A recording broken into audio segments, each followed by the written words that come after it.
নইলে আন্দোলন জারি রবে।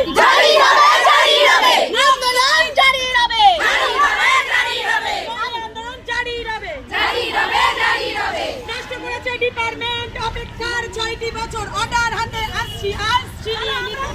আমরা অঙ্গনওয়াড়ি কর্মী সারা পশ্চিম বাংলা থেকে আজকে আমরা এসেছি পাহাড় থেকে জঙ্গল পর্যন্ত। 1998 সালের পর থেকে 2019 সালে আমরা প্রমোশনাল সুপারভাইজার পরীক্ষায় বসবার সুযোগ পেয়েছিলাম দীর্ঘ 21 বছর পর। কিন্তু আমরা দেখলাম নোটিফিকেশনে আমাদের জন্য 12.5% বরাদ্দ এবং আমাদের জন্য 50% বরাদ্দ ভ্যাকেন্সি অন্য কাউকে বিলিয়ে দেওয়া হচ্ছে।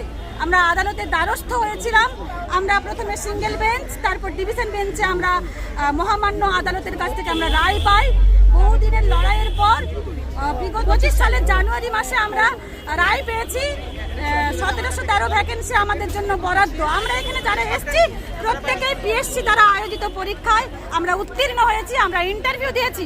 আমরা 1152 জন পাস করেছি, যোগ্যতার প্রমাণ দিয়েছে। আমরা এই কাজটা পরিষেবা মানুষকে দিয়েও দিনের পর দিন পরিষেবা দিয়েও আমরা পড়তে বসে একটা জটিল পরীক্ষায় উত্তীর্ণ হয়ে আমরা পাস করেছি।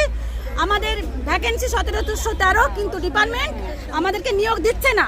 আমরা অর্ডার 6 মাস আগে পেয়েছি, তবু ডিপার্টমেন্ট আমাদেরকে নিয়োগ দিচ্ছে না। আমরা চাই 1 সপ্তাহের মধ্যে ডিপার্টমেন্ট আমাদেরকে নিয়োগ দেবে, না হলে আমরা পরবর্তীকালে এখানে অনশন করব। আমরা আমাদের ব্যবস্থা করব, আমরা আমরণ অনশন করব এখানে।